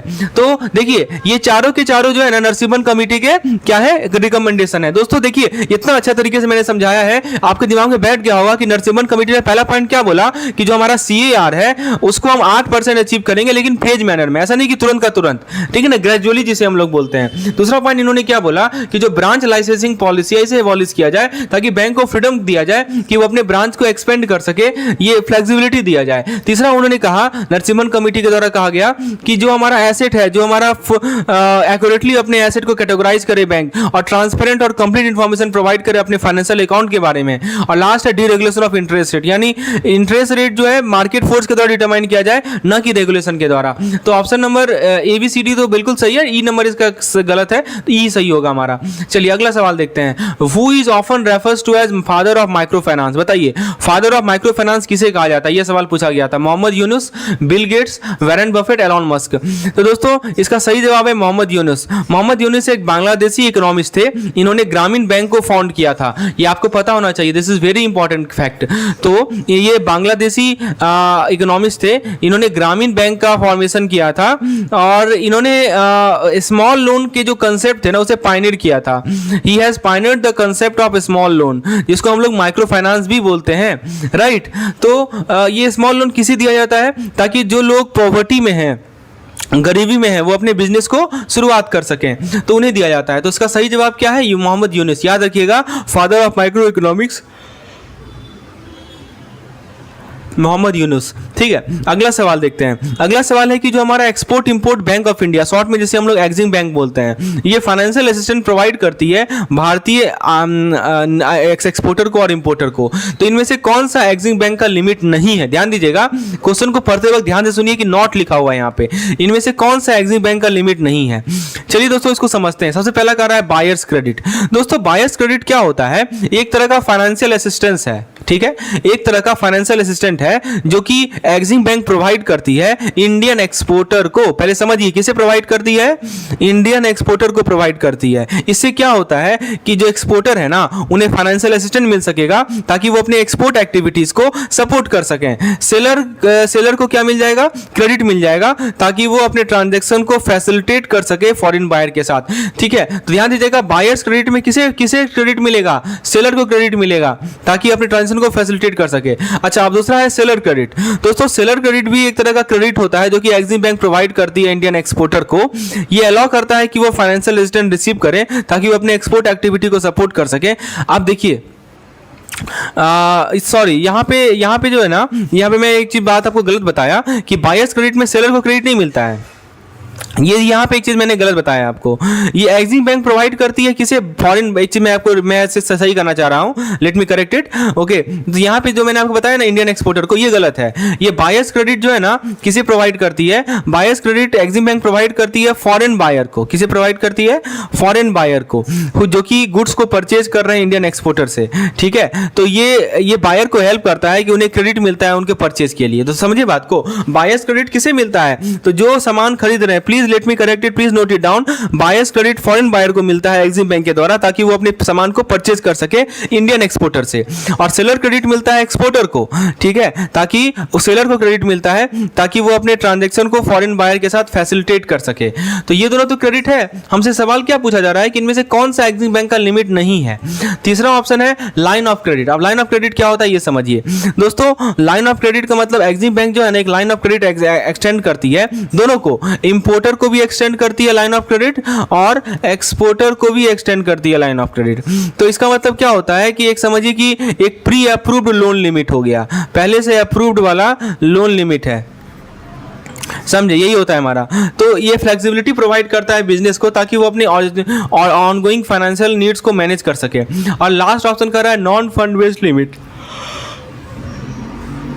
तो सही जवाब तो हमारा यही है, नॉन फंड बेस्ड लिमिट। क्यों? क्योंकि non fund based limit actual loan नहीं होता है बल्कि गारंटी होता है या लेटर ऑफ क्रेडिट होता है जो कि एग्जिम बैंक प्रोवाइड करती है अपने कस्टमर के बिहाफ में। तो इसीलिए कहा जाता है कि ये एक्चुअल लोन नहीं होता है। इससे क्या होता है कि हम ट्रांजेक्शन को सिक्योर कर सकते हैं बिना डायरेक्टली लैंड किए हुए या बिना फाइनेंशियल सिक्योरिटी प्रोवाइड किए हुए। तो सही जवाब क्या है इसका? Option number D. आपसे सवाल ये पूछा गया था ना, इनमें से कौन सा एग्जिम बैंक के द्वारा दिया जाने वाला फाइनेंशियल असिस्टेंट नहीं है, लिमिट में नहीं आता है। तो सही जवाब है इसका line of non fund based limit. चलिए अगला सवाल देखते हैं, इनमें से कौन सा ऑर्गेनाइजेशन ने ग्रीन बॉन्ड के गाइडलाइन को इशू किया? तो पहला जवाब, पहला ऑप्शन है आईसीएमए यानी international capital market association, ICMA. देखिए दोस्तों, आईसीएमए एक ट्रेड एसोसिएशन है कैपिटल मार्केट के लिए। ये ग्रीन बॉन्ड प्रिंसिपल को इशू करता है। ध्यान दीजिएगा, एक सवाल पूछा जा सकता है, जीवीपी क्या होता है? ग्रीन बॉन्ड प्रिंसिपल, ठीक है। तो ये ग्रीन बॉन्ड प्रिंसिपल कौन इशू करता है? आईसीएमए इशू करता है, ठीक है। तो बेसिकली ये ग्रीन बॉन्ड प्रिंसिपल होता क्या है? ये बेसिकली गाइडलाइंस होता है जो कि एक फ्रेमवर्क प्रोवाइड करता है ग्रीन बॉन्ड के इशुएंस के लिए। तो ग्रीन बॉन्ड के बारे में जानते हैं आप क्या होता है? What is this green bond? Green bond financial instrument है जिससे हम इन्वायरमेंटली फ्रेंडली प्रोजेक्ट को फंड कर सकते हैं। तो कुछ इन्वायरमेंट फ्रेंडली प्रोजेक्ट होंगे ना, कुछ इन्वायरमेंट फ्रेंडली प्रोजेक्ट होंगे, उसे फंड करने के लिए ग्रीन बॉन्ड को यूज किया जाता है। तो इसके मैंने आपको क्या बताया? आईसीएमए के बारे में बताया। तो आईसीएमए एक ट्रेड एसोसिएशन है कैपिटल मार्केट के लिए। ये ग्रीन बॉन्ड प्रिंसिपल को इशू करता है जो कि गाइडलाइंस होती हैं, जो कि एक फ्रेमवर्क प्रोवाइड करती हैं ग्रीन बॉन्ड के इशुएंस के लिए। नेक्स्ट है हमारा क्लाइमेट बॉन्ड इनिशिएटिव। तो ये एक तरह का नॉन प्रॉफिट ऑर्गेनाइजेशन है जो कि ग्रीन बॉन्ड मार्केट को प्रमोट करता है, राइट। तो इसने गाइडलाइंस इशू कर रखे हैं जैसे कि climate bond standard, climate bond taxonomy, जो कि हेल्प करता है डिफाइन करने के लिए कि क्या चीज एक ग्रीन बॉन्ड को क्वालिफाई करता है फॉर बॉन्ड इशुएंस। नेक्स्ट है हमारा ग्रीन फाइनेंस प्लेटफॉर्म। ये हमारा एक ग्लोबल इनिशिएटिव है जो कि हमारे ग्रीन फाइनेंस मार्केट के डेवलपमेंट को प्रमोट करता है। इसने गाइडलाइंस इशू कर रखा है जिसके अंदर ग्रीन बॉन्ड पॉलिसी भी आता है, ठीक है। तो ग्रीन बॉन्ड पॉलिसी आता है, फिर ग्रीन बॉन्ड रिपोर्टिंग गाइडलाइंस आते हैं। सही जवाब होगा इसका ऑल द अबव। तो अभी देखिए, चाहे आईसीएमए हो, चाहे क्लाइमेट बॉन्ड इनिशिएटिव हो, चाहे ग्रीन फाइनेंस प्लेटफॉर्म हो, इन सभी ने ग्रीन बॉन्ड के गाइडलाइन को इशू कर रखा है जो कि कंट्रीब्यूट करता है हमारे इन्वायरमेंटली सस्टेनेबल फाइनेंशियल प्रैक्टिस के स्टैंडर्डाइजेशन और प्रमोशन के लिए। समझ में आया दोस्तों?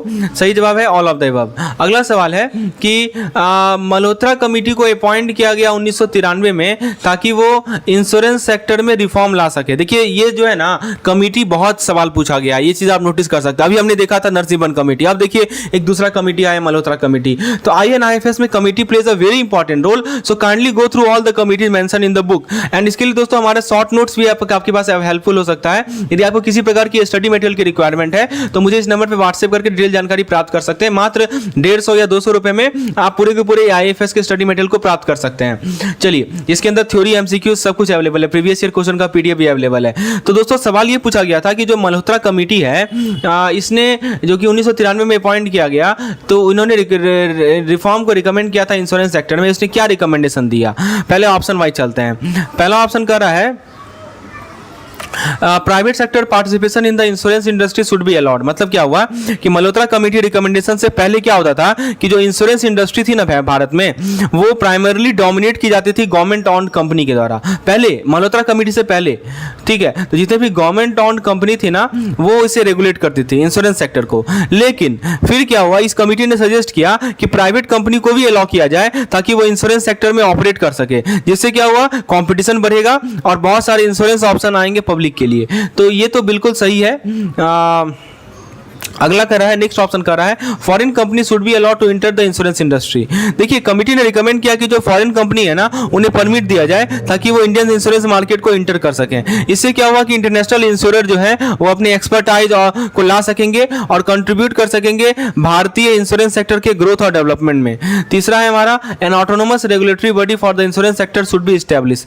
क्या मतलब हुआ इसका कि कमिटी ने प्रपोज किया कि हम एक इंडिपेंडेंट रेगुलेटरी बॉडी को क्रिएट करें जो कि मॉनिटर करेगा, रेगुलेट करेगा इंश्योरेंस सेक्टर को। इसी का कारण दोस्तों आपको पता होगा IRDAI का एस्टैब्लिशमेंट हुआ था। ये क्या होता है, insurance regulatory and development authority of India, जो कि ट्रांसपेरेंसी, फेयरनेस और स्टेबिलिटी को इंश्योर करता है इंश्योरेंस मार्केट में।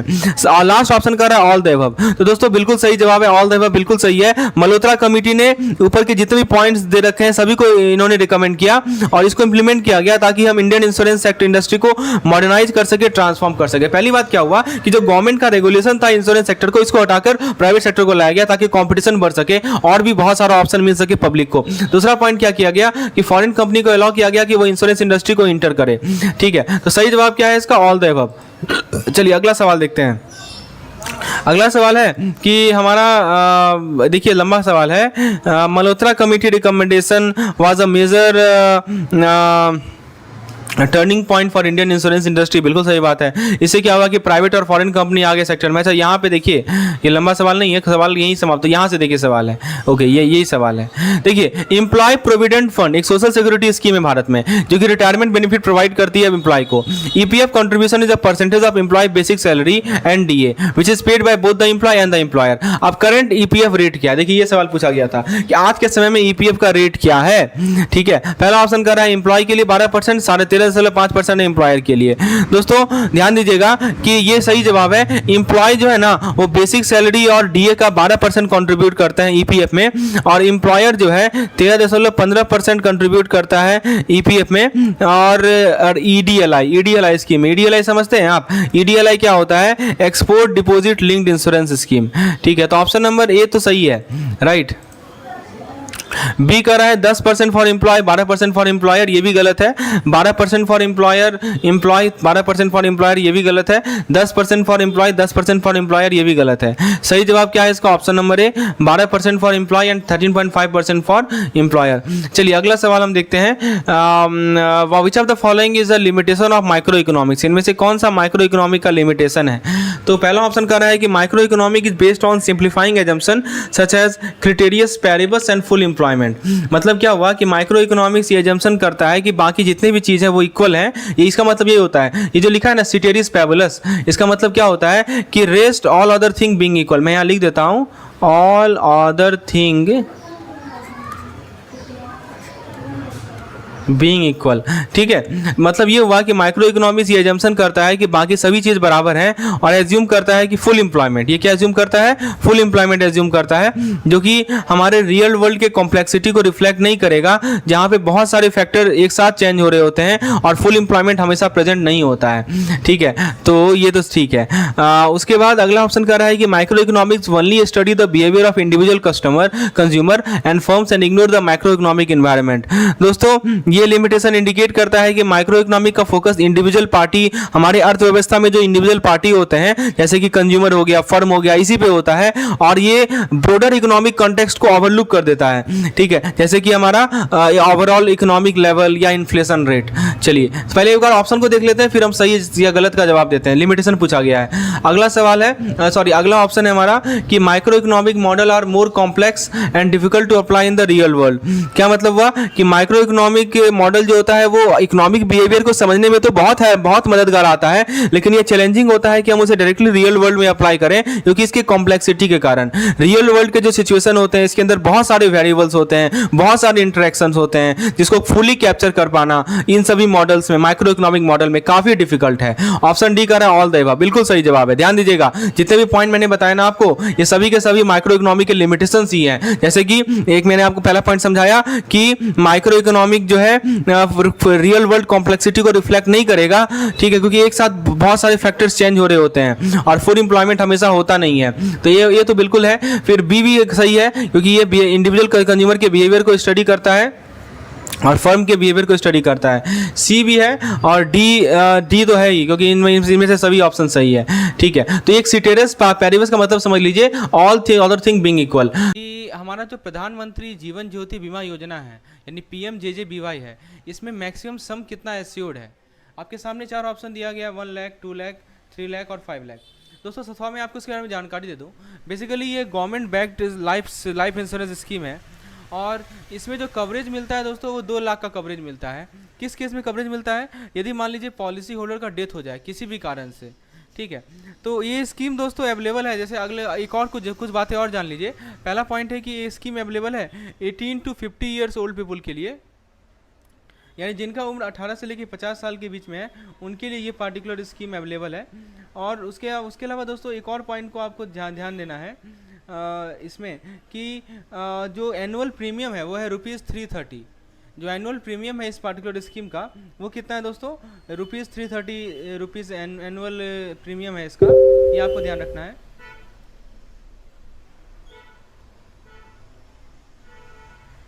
इसके अलावा दोस्तों आपको ध्यान रखना है कि जो ये एक रिन्यूअल स्कीम है।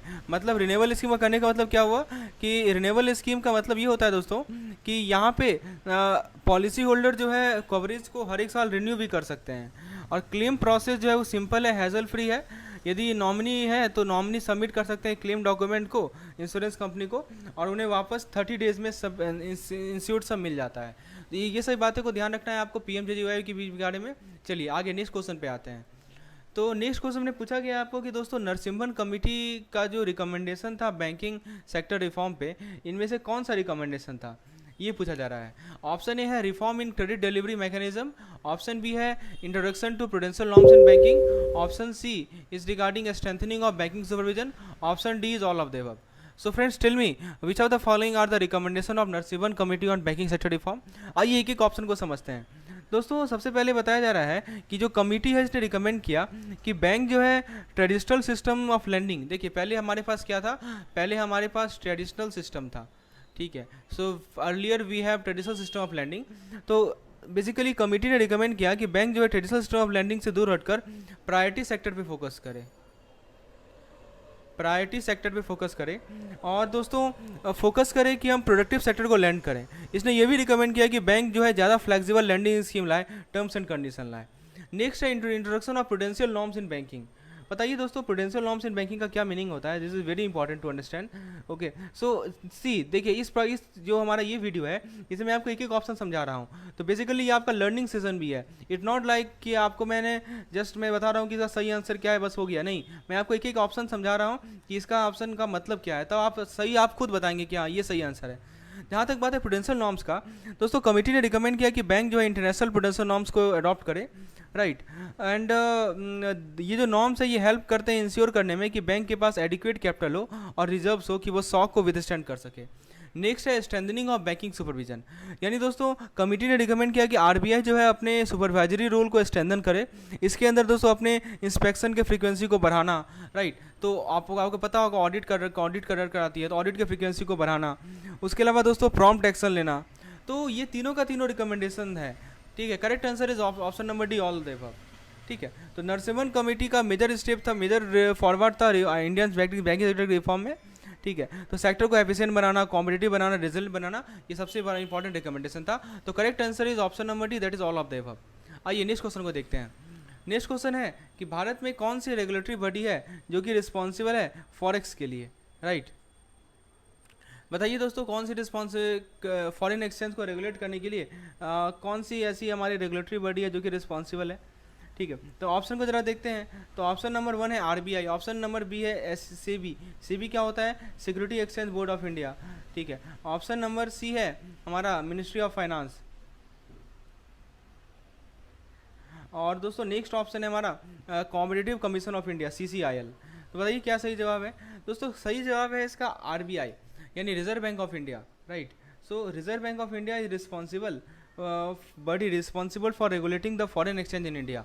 तो भारत में जो फॉरेन एक्सचेंज है इसको रेगुलेट करने की जिम्मेवारी किसे दी गई है? RBI को दी गई है। तो ये सेंट्रल बैंक है भारत का और RBI का जो फॉरेन एक्सचेंज रेगुलेशन है वो गवर्न किया जाता है FEMA के द्वारा। कौन गवर्न करता है इसे? FEMA। FEMA क्या होता है? Foreign exchange management act. ठीक है। तो फेमा जो है आरबीआई को पावर देता है कि वो सारे फॉरेन एक्सचेंज के सारे एस्पेक्ट को रेगुलेट करे, जैसे कि आपका इनफ्लो हो रहा है, ठीक है, या आउटफ्लो हो रहा है ऑफ फॉरेन एक्सचेंज, जैसा कि आपका फॉरेन एक्सचेंज का यूज होगा, फॉरेन एक्सचेंज का ट्रेडिंग होगा, फॉरेन एक्सचेंज का होल्डिंग होगा, इन सभी से रिलेटेड जो है फेमा जो है आरबीआई को पावर देती है। तो दोस्तों इसके अलावा जो दूसरा रेगुलेटरी बॉडी है SEBI, ministry of finance, CCI, इनका कोई डायरेक्ट रेगुलेटरी अथॉरिटी नहीं है फॉरेन एक्सचेंज पे, ठीक है। जैसे सेबी क्या करती है दोस्तों, मैं आपको थोड़ा इसके बारे में बता दूं, सेबी क्या करती है, सेबी सिक्योरिटी मार्केट को रेगुलेट करती है, राइट। तो सेबी क्या करती है दोस्तों, सिक्योरिटी मार्केट को रेगुलेट करती है। उसके बाद मिनिस्ट्री ऑफ फाइनेंस जो है इकोनॉमिक पॉलिसी को फॉर्मुलेट करते हैं, ये भी जान लीजिए, मिनिस्ट्री ऑफ फाइनेंस जो इकोनॉमिक पॉलिसी को फॉर्मुलेट करने का काम इनका है। और जो सीसीआई है ये दोस्तों कंपटीशन लॉ को इन्फोर्स करती है, ये क्या करती है, इन्फोर्स कंपटीशन लॉ। देख सकते हैं दोस्तों एक ही क्वेश्चन से मैंने 4 या 5 क्वेश्चन आपको बता रहा हूँ कि देखिए पूछ सकता है सेबी का क्या रोल है, मिनिस्ट्री ऑफ फाइनेंस का क्या रोल है, सीसीआई का क्या रोल है, what is the full form of CCI, that is competitive commission of India. तो so this is the perfect way of studying the MCQs. और दोस्तों मेरा जो हमारा एमसीक्यू सेशन रहता है, जो पेड वीडियो सेशन है, उसे मैं इसी तरह से एमसीक्यूज को समझाता हूँ ताकि आपको एक क्वेश्चन से 4 या 5 क्वेश्चन समझ में आ जाए। If you want such type of videos please WhatsApp me on this number. Now let's come to the next question. So friends what is the next question we have. Next question में पूछा जा रहा है कि bank में factoring क्या होता है, राइट। फाइनेंस में फैक्टरिंग क्या होता है। आपके सामने 4 ऑप्शंस दिए गए हैं, ठीक है। एक बार ऑप्शन से हम गो थ्रू हो जाते हैं, फिर मैं आपको समझाता हूँ इसका सही जवाब क्या है। तो सवाल ये है कि आपका देखिए पहला ऑप्शन कर रहा है कि एक फाइनेंसिंग का मेथड है जहाँ पे कंपनी अपने अकाउंट रिसीवेबल को थर्ड पार्टी पे बेचती है डिस्काउंट पे। दूसरा ऑप्शन कर रहा है दोस्तों एक फाइनेंसिंग का मेथड है जहाँ पे कंपनी अपने अकाउंट पेबल को बेचती है थर्ड पार्टी को एट अ डिस्काउंट। तीसरा ऑप्शन है कि फाइनेंसिंग है जहाँ पे कंपनी जो है मनी बोरो करती है किसी बैंक से अपने इन्वेंट्री को कोलेटरल के रूप में लेके। और चौथा ऑप्शन है एक फाइनेंसिंग का मेथड है जहाँ पे कंपनी मनी बोरो करती है किसी बैंक से अपने अकाउंट रिसीवेबल को कोलेटरल के रूप में लेकर। चलिए, so these are the 4 option that we have for this particular slide. So now let's see the correct answer.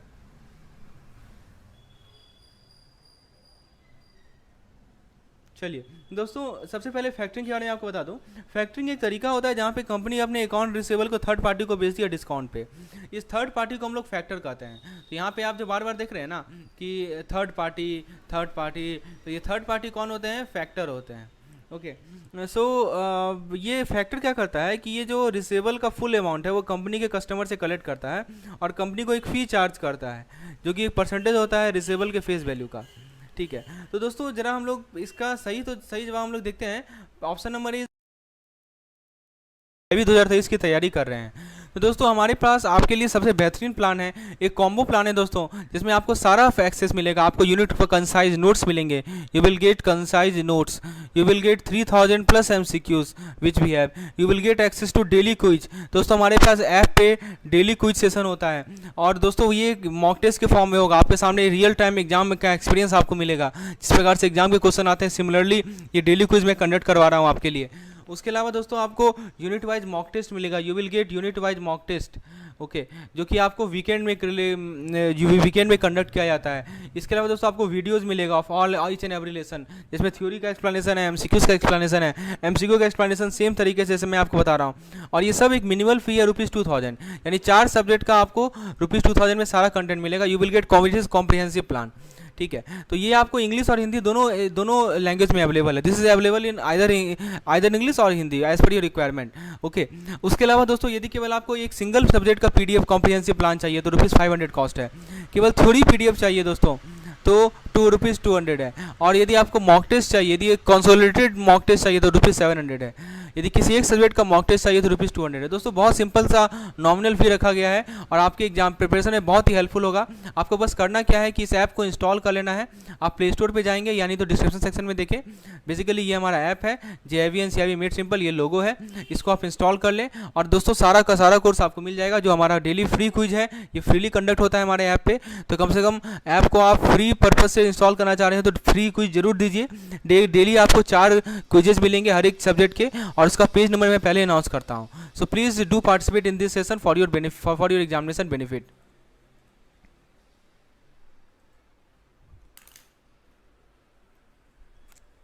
So now friends, let's continue our discussion on factoring. So factoring में मैं आपको बता रहा था कि जरा ऑप्शन बी को देखिए। ऑप्शन बी में क्या कहा जा रहा है कि a method of financing where company sell it account payable to third party at discount. So what does it mean? तो ऑप्शन बी में कहा जा रहा है दोस्तों कि अकाउंट पेबल जो होता है, पहले पहले ये समझिए यहाँ पे क्या लिखा है, अकाउंट पेबल, अकाउंट रिसीवेबल, ठीक है, दोनों में अंतर आपको क्लियर होना चाहिए। What is is account payable? तो अकाउंट पेबल बेसिकली डेट होता है, राइट।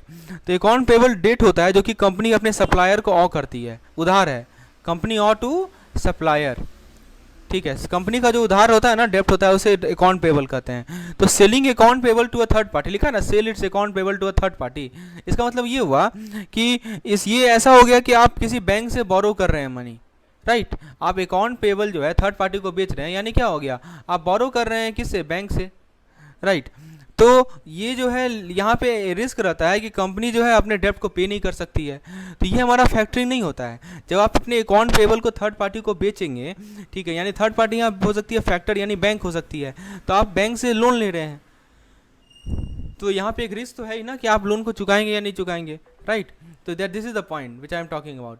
देन आइए ऑप्शन सी को जरा देखते हैं। ऑप्शन सी में कहा जा रहा है दोस्तों कि इन्वेंट्री एज कोलेट्रल, यहाँ लिखा हुआ है। तो बेसिकली इसे इन्वेंट्री फाइनेंसिंग कहा जाता है। ये एक तरह का एसेट बेस्ड लैंडिंग होता है, जहाँ पे बैंक जो है पैसा लैंड करती है कंपनी के एसेट के लिए।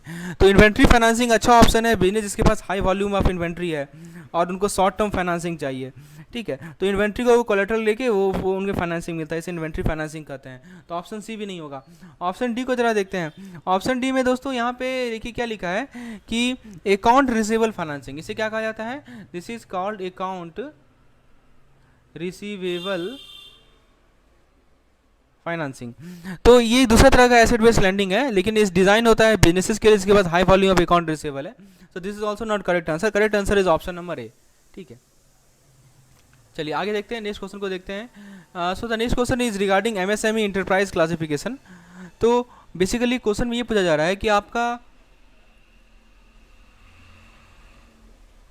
जो प्लांट और मशीनरी में इन्वेस्टमेंट होता है, ठीक है, तो जो प्लांट और मशीनरी में इन्वेस्टमेंट होता है दोस्तों, उसका अपर लिमिट कितना है मीडियम इंटरप्राइज के लिए। तो this is the question that have been asked, that what is the upper limit for plant and machinery investment, please tell।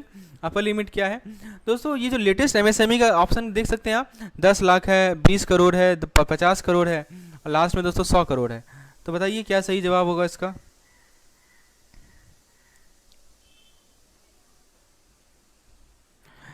So friends देखिए, एमएसएमई का जो 2020 में नया लेटेस्ट क्लासिफिकेशन है, जो कि डिफाइन करता है दोस्तों एमएसएमई को on the basis of investment in plant and machinery. मैं आपको बता देता हूं दोस्तों क्या क्या इसका रूल है। देखिए आपका यदि माइक्रो इंटरप्राइज है तो इसमें इन्वेस्टमेंट जो है 1 करोड़ से कम होता है, ठीक है, प्लांट एंड मशीनरी के टर्म में। स्मॉल इंटरप्राइज में 1 से लेके 10 करोड़ तक होता है, और लास्ट होता है दोस्तों हमारा मीडियम इंटरप्राइज, इसमें दोस्तों 10 से लेकर 50 करोड़ तक होता है, ठीक है।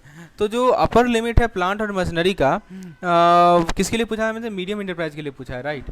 वो कितना है दोस्तों? That is nothing but 50 crore, okay. तो वो कितना है दोस्तों? 50 करोड़ का है। तो option number C is correct. तो please remember this classification, very important MSME classification जरूर देखे जाइए। Actually it is 20 crore, not 50 crore, it is 20 crore, okay. दोस्तों सीओपी की बात करते हैं। तो दोस्तों सीओपी से भी सवाल पूछा गया है।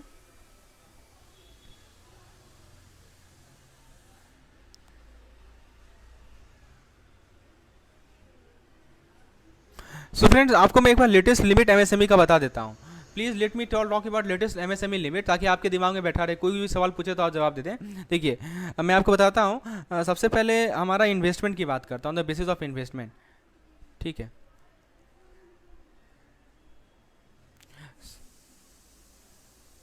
सो माइक्रो यहाँ पे मैं बताता हूँ, ठीक है। इन्वेस्टमेंट के बेसिस पे ये माइक्रो है, ये स्मॉल है, और ये मीडियम है, ठीक है। तो माइक्रो जो है हमारा इन्वेस्टमेंट के बेसिस पे 1 करोड़ से कम को माइक्रो कहते हैं, ठीक है। 1 करोड़ से लेकर 10 करोड़ तक रहेगा तो स्मॉल होगा, और 10 करोड़ से लेकर 50 करोड़ होगा तो वो हमारा मीडियम होगा, ठीक है। तो ये हमारा on the basis of investment है। और यदि हम बात करें टर्नओवर की, तो टर्नओवर के बेसिस पे जो क्लासिफिकेशन है, माइक्रो, स्मॉल और मीडियम। तो टर्नओवर में दोस्तों क्या लिमिट है, 5 करोड़ से कम जो होता है माइक्रो होता है, 50 करोड़ तक का जो होता है वो स्मॉल होता है, और दोस्तों हमारा 250 करोड़ तक का जो है वो हमारा मीडियम होता है। तो देखिए ये हमारा है इन्वेस्टमेंट के बेसिस पे, और ये वाला जो है हमारा टर्नओवर के बेसिस पे है। सो प्लीज़ रिमेंबर दिस, ठीक है। ये चार्ट बहुत इंपॉर्टेंट है, इससे सवाल हर एक साल पूछा जाता है, तो please go through this MSME classification, this is very important. Okay, so now let's come to the next slide. आइए नेक्स्ट स्लाइड को देखते हैं। नेक्स्ट स्लाइड में आपसे पूछा गया है कि सीओपी का क्या फुल फॉर्म है in context of UNFCCC climate conference, ठीक है। तो दोस्तों मैं आपको सीओपी के बारे में थोड़ा जानकारी दे देता हूँ, और ये इसका क्या फुल फॉर्म है ये तो हम जानते ही, देखते हैं। सो फ्रेंड्स, पहला ऑप्शन है कॉन्फ्रेंस ऑफ पॉल्यूशन, दूसरा ऑप्शन है conference on of the parties, next option is conference on Paris agreement, and the last option that we have is conference on climate change. तो बताइए दोस्तों क्या basically क्या सही जवाब है सीओपी से regarding, please tell what is the correct answer to this question. देखिए सीओपी का आपको फुल फॉर्म बताना चाहिए। What is COP? Basically COP का मतलब होता है कॉन्फ्रेंस ऑफ द पार्टीज। तो बेसिकली ये एक सुप्रीम डिसीजन मेकिंग बॉडी है यूएनएफसीसी का। ये क्या होता है UNFCC? United Nation framework convention on climate change, ठीक है। तो पहले तो यूएनएफसीसी का फुल फॉर्म जान लीजिए, United Nation framework convention on capital change. तो this is the full form of UNFCC. और इस यूएनएफसीसी का जो ये सीओपी है, सुप्रीम डिसीजन मेकिंग बॉडी है, right. So this is the supreme decision making body.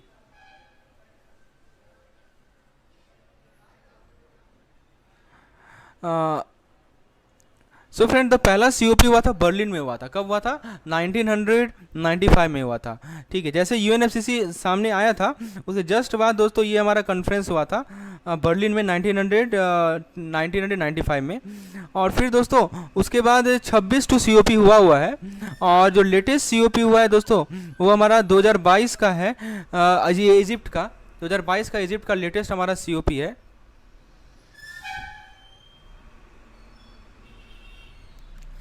So friends, COP representative के द्वारा अटेंड किया जाता है सभी कंट्री से जो कि यूएनएफसीसी के पार्टीज़ हैं।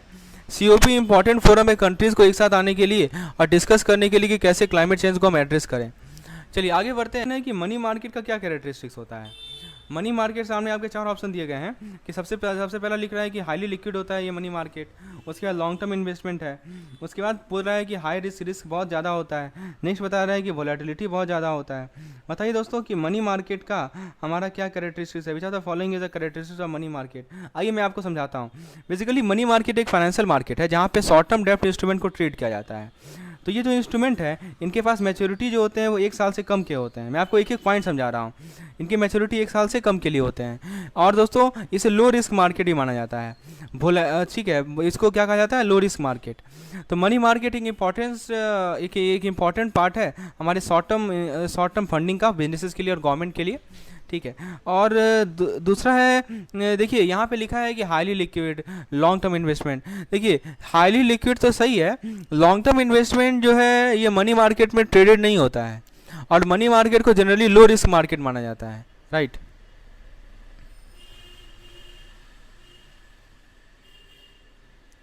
सो मनी मार्केट को हम लोग लो रिस्क मार्केट मानते हैं, और लॉन्ग टर्म मार्केट को इन्वेस्टमेंट को ट्रेड नहीं किया जाता है मनी मार्केट में।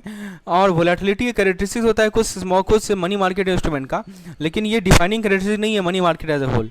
तो दोस्तों आपको मैं कुछ एग्जांपल बता दूँ मनी मार्केट इंस्ट्रूमेंट का, जैसे ट्रेजरी बिल हो गया, कॉमर्शियल पेपर हो गया, ठीक है, फिर सर्टिफिकेट ऑफ डिपॉजिट, फिर आपका रिपर्चेज एग्रीमेंट, ये सब हमारे मनी मार्केट इंस्ट्रूमेंट हैं, ठीक है। तो लॉन्ग टर्म इन्वेस्टमेंट एक कैरेक्टरिस्टिक्स नहीं है, हाई रिस्क नहीं होगा। वोलेटिलिटी, जहाँ तक वोलेटिलिटी की बात करें तो वोलेटिलिटी तो होता है लेकिन उतना ज़्यादा नहीं होता है वोलेटिलिटी, ठीक है। लिक्विडिटी काफ़ी ज़्यादा हाई होता है। तो option number A is the most appropriate, ठीक है। कुछ मनी मार्केट इंस्ट्रूमेंट का कैरेक्टरिस्टिक होता है वोलेटिलिटी, सभी का नहीं होता है, राइट। तो ऑप्शन नंबर डी भी गलत है। तो correct answer is option number A, that is highly liquid.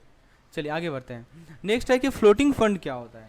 तो next question is regarding the floating fund. दोस्तों ये जितने भी क्वेश्चन हैं आपके एग्जामिनेशन में पूछे गए थे, तो आइए जरा देखते हैं कि ऑप्शन को जरा देखते हैं फ्लोटिंग फंड के रिगार्डिंग क्या क्या ऑप्शंस हैं। पहला ऑप्शन है कि एक तरह का म्यूचुअल फंड होता है, दूसरा ऑप्शन है कि एक तरह का फिक्स डिपॉजिट होता है, तीसरा ऑप्शन है कि एक इंश्योरेंस पॉलिसी है, और लास्ट ऑप्शन है कि एक तरह का लोन है। बताइए फ्लोटिंग फंड क्या होता है, प्लीज टेल। फ्रेंड्स देखिए, फ्लोटिंग फंड बेसिकली क्या है, एक तरह का म्यूचुअल फंड है जो कि बॉन्ड में इन्वेस्ट करते हैं या दूसरे डेप्ट इंस्ट्रूमेंट में इन्वेस्ट करते हैं। ठीक है, so basically this is a type of mutual fund. Okay, so this is a type of mutual fund. कहाँ इन्वेस्ट करते हैं, बॉन्ड में इन्वेस्ट करते हैं। ठीक है, और दूसरे डेप्ट इंस्ट्रूमेंट में इन्वेस्ट करते हैं जिसके पास दोस्तों फ्लोटिंग इंटरेस्ट होता है। इसका मतलब कि जो फंड के इन्वेस्टमेंट में जो इंटरेस्ट रेट होता है वो ओवर द टाइम चेंज होगा। तो दोस्तों कुछ और की फीचर देख लेते हैं। तो ये बॉन्ड में इन्वेस्ट करते हैं या दूसरा डेप्ट इंस्ट्रूमेंट में इन्वेस्ट करते हैं फ्लोटिंग इंटरेस्ट रेट से। जो इंटरेस्ट रेट है वो फ्लोटिंग है। फ्लोटिंग का मतलब होता है कि इंटरेस्ट रेट जो है वो चेंज होगा over the time, interest rate changes over the time. और ये अच्छा ऑप्शन है इन्वेस्टर के लिए जो कि सोर्स ऑफ इनकम को देख रहे हैं, जो कि उनका इंटरेस्ट रेट बढ़ाएगा। ठीक है, तो ये सब पॉइंट को ध्यान रखना है। अब जैसे दिखा है कि ये टाइप ऑफ फिक्स डिपॉजिट, तो सही आंसर है इसका ऑप्शन नंबर ए, राइट। इसका करेक्ट आंसर इस क्वेश्चन का option number A, that is the type of mutual fund. FD नहीं है दोस्तों, ठीक है। उसके बाद इंश्योरेंस पॉलिसी भी नहीं है, लोन भी नहीं है, तो option number A is correct. आइए नेक्स्ट क्वेश्चन को देखते हैं। Let's see the next question that we have. The next question is which of the following initiative is related to the development of ropeways India. बहुत अच्छा question है। आपने यदि module A को सही से ढंग से पढ़ा है तो आप इसका जवाब अच्छे से दे पाएंगे। तो आपसे पूछा गया है कि रोपवे का जो डेवलपमेंट होता है इसमें से इससे रिलेटेड कौन सा इनिशिएटिव है। अब जरा देखिए, भारतमाला जो है भारतमाला इंडस्ट्रियल कॉरिडोर, फिर गति शक्ति में लिखा है मल्टी मॉडल कनेक्टिविटी, फिर लिखा है दोस्तों पर्वतमाला यानी रोपवे या नॉन ऑफ द अबव। ठीक है, ये ऐसे करके एक तो आपका match the following type question था। ये क्वेश्चन दोस्तों मैच द फॉलोइंग टाइप पूछा गया था। देखिए मैं आपको बताता हूँ, ये जो पर्वतमाला है ना, मैं आपको समझाता हूँ। पर्वतमाला एक नेशनल रोपवे डेवलपमेंट प्रोग्राम है इंडिया में। ठीक है, माला से आप रोप समझ सकते हैं।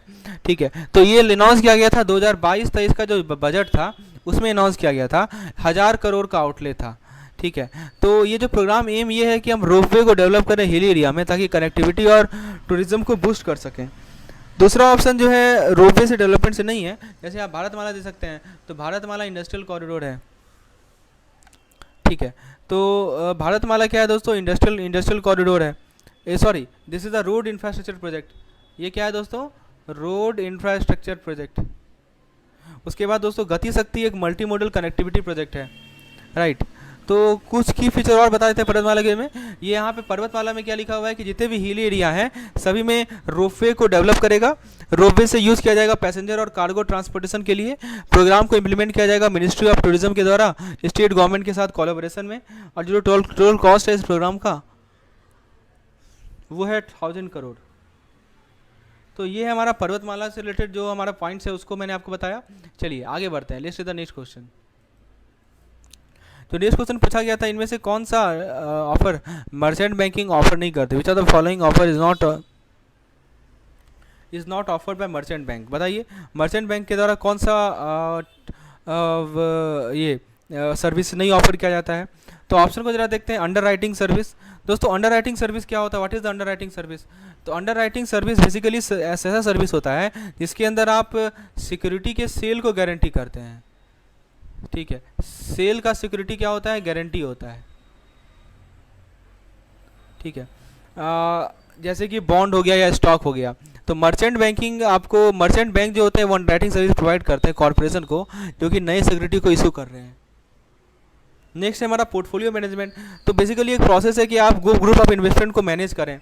जैसा कि नाम ही है, पोर्टफोलियो का मतलब ही होता है ग्रुप ऑफ इन्वेस्टमेंट। तो आपके पास एक ग्रुप ऑफ इन्वेस्टमेंट है, उसको मैनेज करने को हम लोग पोर्टफोलियो ऑफ इन्वेस्टमेंट कहते हैं, जैसे स्टॉक, बॉन्ड, कैश। नेक्स्ट है merger and acquisition advice.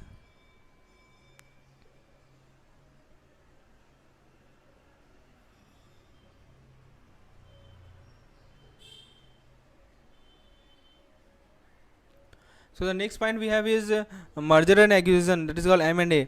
So basically this is the process of advising companies of merger and acquisition, and merchant bank often offer merger and acquisition advice to corporation that are looking to expand their business or diverse non-core asset.